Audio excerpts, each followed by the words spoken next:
ಕಲ್ಪನೆ ಮಾಡಿಕೊಳ್ಳಿ, ನಿಮ್ಮ ಹತ್ತಿರ ಒಂದು ಗುಪ್ತ ಮಾಹಿತಿ ಇದೆ. ಅದರ ಬೆಲೆ ಕೋಟಿ ಕೋಟಿ ರೂಪಾಯಿ. ಬೇರೆಯವರು ಅದನ್ನು ಕೇವಲ ಕಸದಂತೆ ನೋಡುತ್ತಿದ್ದರೆ ನಿಮಗೆ ಮಾತ್ರ ಗೊತ್ತು ಅದೊಂದು ಗೋಲ್ಡ್ ಮೈನ್ ಅಂತ.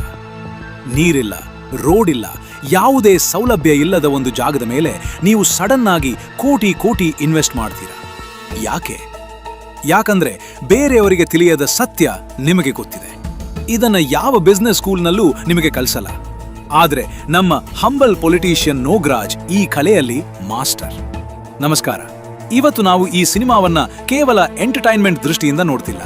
ಇದೊಂದು ಫೈನಾನ್ಷಿಯಲ್ ಮತ್ತು ಸ್ಟ್ರಾಟಜಿ ಮಾಸ್ಟರ್ ಕ್ಲಾಸ್. ನೋಗ್ರಾಜ್ ಮಾಡುವ ಪ್ರತಿಯೊಂದು ಮೂವ್ ಮತ್ತು ಪ್ರತಿ ಸ್ಕ್ಯಾಮ್ ಹಿಂದಿರುವ ಬಿಸ್ನೆಸ್ ಲಾಜಿಕ್ ನಿಮಗೆ ಶಾಕ್ ಕೊಡುತ್ತೆ.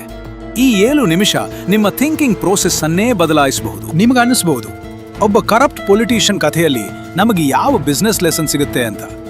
ಬಟ್ ನೆನ್ಪಿಡಿ, ಪಾಲಿಟಿಕ್ಸ್ ಅನ್ನೋದು ಈ ಜಗತ್ತಿನ ಅತಿ ದೊಡ್ಡ ಬಿಸ್ನೆಸ್. ಈ ಸಿನಿಮಾದಲ್ಲಿ ನೋಗ್ರಾಜ್ ಮಾಡುವ ಮೊದಲ ಪವರ್ ಮೂವ್ ನೋಡಿ. ಯಾವಾಗ ಅವನಿಗೆ ಒಂದು ಹೊಸ ಹೈವೇ ಪ್ರಾಜೆಕ್ಟ್ ಪ್ಲಾನ್ ಗೊತ್ತಾಗುತ್ತೋ ಅವನು ತಕ್ಷಣ ಆ ಜಾಗವನ್ನ ತುಂಬಾ ಚೀಪ್ ಪ್ರೈಸ್ಗೆ ಖರೀದಿ ಮಾಡ್ತಾನೆ. ಇದನ್ನ ಬಿಸ್ನೆಸ್ ವರ್ಲ್ಡ್ನಲ್ಲಿ ಇನ್ಫಾರ್ಮೇಶನ್ ಎಸಿಮೆಟ್ರಿ ಅಂತ ಕರೀತಾರೆ. ಅಂದ್ರೆ ನಿಮ್ಮ ಹತ್ತಿರ ಇರುವ ಸ್ಪೆಷಲ್ ಡೇಟಾ ಮತ್ತು ಸಾಮಾನ್ಯ ಜನರ ಹತ್ತಿರ ಇರುವ ಮಾಹಿತಿಯ ಮಧ್ಯೆ ಇರುವ ವ್ಯತ್ಯಾಸ. ನೋಗ್ರಾಜ್ಗೆ ಹೈವೇ ಬಗ್ಗೆ ಗೊತ್ತು, ಅಲ್ಲಿನ ರೈತರಿಗೆ ಗೊತ್ತಿಲ್ಲ. ಈ ಗ್ಯಾಪ್ ಅನ್ನು ಅವನು ತನ್ನ ಲಾಭಕ್ಕೆ ಬಳಸಿಕೊಳ್ತಾನೆ. ಈಗಿನ ಫಾಸ್ಟ್ ವರ್ಲ್ಡ್ನಲ್ಲಿ ಈ ಸ್ಟ್ರಾಟಜಿಯನ್ನ ನೀವು ಲೀಗಲ್ ಆಗಿ ಹೇಗೆ ಬಳಸಬಹುದು? ಯಾವಾಗಲೂ ಮಾರ್ಕೆಟ್ ಟ್ರೆಂಡ್ ಅನ್ನ ಮುಂಚಿತವಾಗಿ ಪ್ರೆಡಿಕ್ಟ್ ಮಾಡ್ತೀರೋ ಆಗ ನೀವು ಪ್ರಾಫಿಟ್ ಮಾಡೋದು ಗ್ಯಾರಂಟಿ. ಯಾವುದೇ ಅಸೆಟ್ ಮೇಲೆ ಇನ್ವೆಸ್ಟ್ ಮಾಡುವ ಮುನ್ನ ಡೀಪ್ ಅನಾಲಿಸಿಸ್ ಮಾಡಿ. ಆಗ ನೀವು ನೋಗ್ರಾಜ್ಗಿಂತ ದೊಡ್ಡ ವೆಲ್ತ್ ಕ್ರಿಯೇಟ್ ಮಾಡಬಹುದು. ಈಗ ಅಸಲಿ ಆಟ ಶುರುವಾಗುತ್ತೆ. ನೋಗ್ರಾಜ್ ಒಂದು ವಾರ್ಡ್ಗೆ ಕಾರ್ಪೊರೇಟರ್ ಆಗಿದ್ದಾನೆ. ಅಲ್ಲಿ ತುಂಬಾ ಗುಂಡಿಗಳಿವೆ, ರಸ್ತೆಗಳೇ ಸರಿಯಿಲ್ಲ. ಸಾಮಾನ್ಯ ಜನ ಇದನ್ನ ಒಂದು ದೊಡ್ಡ ಪ್ರಾಬ್ಲಮ್ ಅಂತ ಕಂಪ್ಲೇಂಟ್ ಮಾಡ್ತಾರೆ. ಆದ್ರೆ ನೋಗ್ರಾಜ್ ಇದನ್ನ ಒಂದು ರೆಕರಿಂಗ್ ರೆವೆನ್ಯೂ ಮಾಡೆಲ್ ತರ ನೋಡ್ತಾನೆ.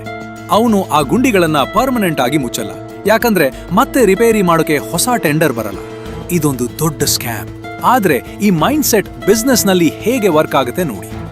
ರಿಯಲ್ ವರ್ಲ್ಡ್ ಲೀಗಲ್ ಲೆಸನ್ ಏನಂದ್ರೆ, create a solution for a permanent problem. Software ಕಂಪನಿಗಳ ತರ ಒಂದು ಪ್ರಾಡಕ್ಟ್ ಕ್ರಿಯೇಟ್ ಮಾಡಿ, ಎಲ್ಲಿ ಕಸ್ಟಮರ್ ನಿಮ್ಮ ಸರ್ವಿಸ್ಗೆ ಪದೇ ಪದೇ ಬರಬೇಕಾಗುತ್ತೋ ಅಂತಹ ಮಾಡೆಲ್ ಬಿಲ್ಡ್ ಮಾಡಿ. ಆದ್ರೆ ನೆನಪಿಡಿ, ಎಥಿಕಲ್ ಆಗಿ ಸಮಸ್ಯೆಗಳನ್ನ ಸೃಷ್ಟಿಸುವುದಲ್ಲ. ಇರುವ ಸಮಸ್ಯೆಗೆ ನಿಮ್ಮ ಸೊಲ್ಯೂಷನ್ ಬೆಸ್ಟ್ ಆಗಿರಬೇಕು. ಆದ ಕಸ್ಟಮರ್ಸ್ ನಿಮ್ಮ ಬ್ರ್ಯಾಂಡ್ಗೆ ಲಾಯಲ್ ಆಗಿರ್ತಾರೆ. ಆದ್ರೆ ಈ ಪವರ್ ಗೇಮ್ ಇಲ್ಲಿಗೆ ನಿಲ್ಲಲ್ಲ. ಮುಂದಿನ ಹಂತ ಇನ್ನೂ ಡೇಂಜರಸ್ ಆಗಿರುತ್ತೆ. ನೋಗ್ರಾಜ್ಗೆ ಗೊತ್ತು, ಬರೀ ಹಣ ಇದ್ರೆ ಸಾಲದು. ಪರ್ಸೆಪ್ಷನ್ ಅಥವಾ ಜನರ ದೃಷ್ಟಿಯಲ್ಲಿ ನೀವು ಹೇಗೆ ಕಾಣ್ತೀರಾ ಅನ್ನೋದು ಮುಖ್ಯ. ಅವನು ತನ್ನ ಹೆಸರಿನ ಮುಂದೆ ಹಂಬಲ್ ಅನ್ನೋ ಟ್ಯಾಗ್ ಹಾಕೊಳ್ತಾನೆ. ಹಂಬಲ್ ಪಾಲಿಟಿಷಿಯನ್ ಹೇಮಿ. ಯಾಕೆ? ಬಿಕಾಸ್ ಜನರು ಇಮೋಷನ್ಸ್ ಗಳನ್ನ ಖರೀದಿ ಮಾಡ್ತಾರೆ, ಪ್ರಾಡಕ್ಟ್ಸ್ ಅಲ್ಲ. ಇದನ್ನ ನಾವು ಬಿಸ್ನೆಸ್ ನಲ್ಲಿ ಪರ್ಸನಲ್ ಬ್ರ್ಯಾಂಡಿಂಗ್ ಅಂತ ಕರೀತೀವಿ. ನೋಗ್ರಾಜ್ ತನ್ನ ಕರಪ್ಷನ್ ಅನ್ನ ತನ್ನ ನಗು ಮತ್ತು ಹಂಬಲ್ ಬ್ರ್ಯಾಂಡ್ ಹಿಂದೆ ಅಡಗಿಸ್ತಾನೆ. ಈ ಸ್ಟ್ರಾಟಜಿ ಲೀಗಲ್ ಆಗಿ ತುಂಬಾ ಪವರ್ಫುಲ್. ನಿಮ್ಮ ಸ್ಟಾರ್ಟ್ಅಪ್ ಆಗ್ಲಿ ಅಥವಾ ನಿಮ್ಮ ಪ್ರೊಫೆಷನ್ ಆಗ್ಲಿ, ಜನರು ಕಂಪನಿಯನ್ನ ನಂಬುವ ಮುನ್ನ ಆ ಕಂಪನಿಯ ಹಿಂದಿರುವ ವ್ಯಕ್ತಿಯನ್ನ ನೋಡ್ತಾರೆ. ನೀವು ನಂಬಿಕೆಗೆ ಅರ್ಹವಾದ ಬ್ರ್ಯಾಂಡ್ ಬಿಲ್ಡ್ ಮಾಡಿದ್ರೆ ನಿಮ್ಮ ಪ್ರಾಡಕ್ಟ್ ಸ್ವಲ್ಪ ಕಾಸ್ಟ್ಲಿ ಇದ್ರೂ ಜನರು ಇಷ್ಟಪಟ್ಟು ತಗೋತಾರೆ. ನೋಗ್ರಾಜ್ ಇಲ್ಲಿ ಫೇಕ್ ಮಾಡ್ತಿದ್ದಾನೆ, ಆದ್ರೆ ನೀವು ನಿಜವಾಗಿಯೂ ಹಂಬಲ್ ಆಗಿದ್ದು ನಿಮ್ಮ ವ್ಯಾಲ್ಯೂಸ್ ಅನ್ನ ಬ್ರ್ಯಾಂಡ್ ಮಾಡಿದ್ರೆ ನಿಮ್ಮ ವೆಲ್ತ್ ಆಟೋಮ್ಯಾಟಿಕ್ ಆಗಿ ಬೆಳೆಯುತ್ತೆ. ಇನ್ನೊಂದು ಇಂಪಾರ್ಟೆಂಟ್ ವಿಷಯ ಅಂದ್ರೆ ಲಿವರೇಜ್.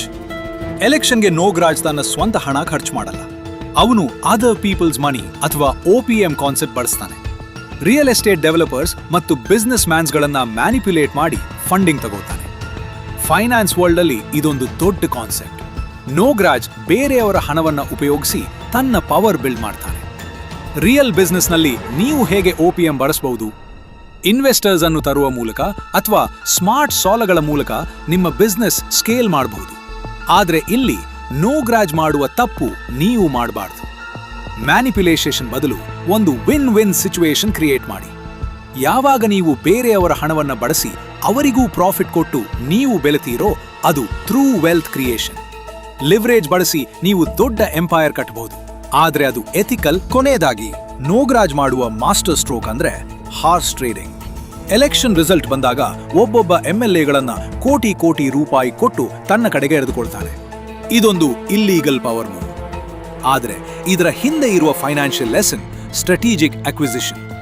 ದೊಡ್ಡ ದೊಡ್ಡ ಕಂಪನಿಗಳಾದ ಮೈಕ್ರೋಸಾಫ್ಟ್ ಅಥವಾ ಗೂಗಲ್ ತರ ಯಾವಾಗ ನಿಮಗೆ ಒಂದು ಗುರಿಯನ್ನ ತಲುಪೋಕೆ ಆಗಲ್ಲವೋ ಆಗ ಆ ಗುರಿ ಸಾಧಿಸಲು ಬೇಕಾದ ರಿಸೋರ್ಸ್ಗಳನ್ನ ಖರೀದಿ ಮಾಡಿ. ಹೊಸ ಟೆಕ್ನಾಲಜಿ ಡೆವಲಪ್ ಮಾಡೋಕೆ ಆಗದಿದ್ದಾಗ ಆ ಟೆಕ್ನಾಲಜಿ ಹೊಂದಿರುವ ಚಿಕ್ಕ ಕಂಪನಿಯನ್ನ ಅಕ್ವೈರ್ ಮಾಡೋದು ದೊಡ್ಡ ಬಿಸ್ನೆಸ್ ಸ್ಟ್ರಾಟಜಿ. ನೀವು ನಿಮ್ಮ ಬಿಸ್ನೆಸ್ನಲ್ಲಿ ನಿಮಗೆ ಬರದ ಸ್ಕಿಲ್ಸ್ ಅನ್ನ ಔಟ್ಸೋರ್ಸ್ ಮಾಡಿ ಅಥವಾ ರೈಟ್ ಪಾರ್ಟ್ನರ್ಸ್ ಅನ್ನ ಹೈರ್ ಮಾಡುವ ಮೂಲಕ ನಿಮ್ಮ ಗುರಿಯನ್ನ ಫಾಸ್ಟ್ ಆಗಿ ತಲುಪಬಹುದು. ಹಂಬಲ್ ಪೊಲಿಟಿಷಿಯನ್ ನೋಗ್ರಾಜ್ ಸಿನಿಮಾದಲ್ಲಿ ನಮಗೆ ತುಂಬಾ ಡಾರ್ಕ್ ಸತ್ಯಗಳು ಗೊತ್ತಾಗುತ್ತವೆ. ಹಣ ಮಾಡೋದು ಒಂದು ಕಲೆ, ಆದ್ರೆ ಆ ಹಣವನ್ನ ಹೇಗೆ ಸ್ಕೇಲ್ ಮಾಡಬೇಕು ಅನ್ನೋದು ಅದಕ್ಕಿಂತ ದೊಡ್ಡ ಕಲೆ. ನೋಗ್ರಾಜ್ ಮಾಡಿದ ಮೂವ್ಸ್ ಎಲ್ಲ ಸ್ಕ್ಯಾಮ್ ಆಗಿದ್ರು ಅದರ ಹಿಂದೆ ಇರೋ ಲಾಜಿಕ್ ತುಂಬಾ ಶಾರ್ಪ್ ಆಗಿದೆ. ಇನ್ಫಾರ್ಮೇಶನ್, ಬ್ರ್ಯಾಂಡಿಂಗ್, ಲಿವರೇಜ್ ಮತ್ತು ಆಕ್ವಿಸಿಷನ್, ಈ 4 ಪಿಲ್ಲರ್ಸ್ ನಿಮ್ಮ ಫೈನಾನ್ಷಿಯಲ್ ಲೈಫ್ ಅನ್ನ ಚೇಂಜ್ ಮಾಡಬಹುದು ಒಂದು ವೇಳೆ ನೀವು ಸರಿಯಾದ ದಾರಿಯಲ್ಲಿ ಬಳಸಿದ್ರೆ. ಪಾಲಿಟಿಕ್ಸ್ ನಲ್ಲಿ ಎಥಿಕ್ಸ್ ಇಲ್ದಿರಬಹುದು, ಆದ್ರೆ ಬಿಸ್ನೆಸ್ ನಲ್ಲಿ ಎಥಿಕ್ಸ್ ಮತ್ತು ವಿಷನ್ ಇದ್ರೆ ಮಾತ್ರ ಲಾಂಗ್ ಟರ್ಮ್ ವೆಲ್ತ್ ಕ್ರಿಯೇಟ್ ಮಾಡೋಕೆ ಸಾಧ್ಯ. ನೋಗ್ರಾಜ್ ತನ್ನ ಪವರ್ ಅನ್ನ ಮ್ಯಾನಿಪ್ಯುಲೇಷನ್ಗೆ ಬಳಸಿದ್ರೆ ನೀವು ಅದನ್ನ ನಿಮ್ಮ ಮತ್ತು ಸಮಾಜದ ಉದ್ಧಾರಕ್ಕೆ ಬಳಸಿ. ಈ ಮನಿ ಮ್ಯಾನಿಪ್ಯುಲೇಷನ್ ಮತ್ತು ಬಿಸ್ನೆಸ್ ಸ್ಟ್ರಾಟಜೀಸ್ ಬಗ್ಗೆ ಇನ್ನೂ ಡೀಪ್ ಆಗಿ ಕಲಿಬೇಕಾ? ಮುಂದಿನ ವಿಡಿಯೋದಲ್ಲಿ ನಾವು ಮತ್ತೊಂದು ಅನಿರೀಕ್ಷಿತ ಸಿನಿಮಾದಿಂದ ಅಡಗಿರುವ ಮನಿ ಸೀಕ್ರೆಟ್ಸ್ ರಿವೀಲ್ ಮಾಡೋಣ. ಆ ಒಂದು ಪರ್ಟಿಕ್ಯುಲರ್ ಸಿನಿಮಾ ಯಾವುದು ಅಂತ ನೀವು ಗೆಸ್ ಮಾಡಬಲ್ಲಿರಾ? ಅದು ನಿಮಗೆ ಖಂಡಿತ ಶಾಕ್ ಕೊಡುತ್ತೆ.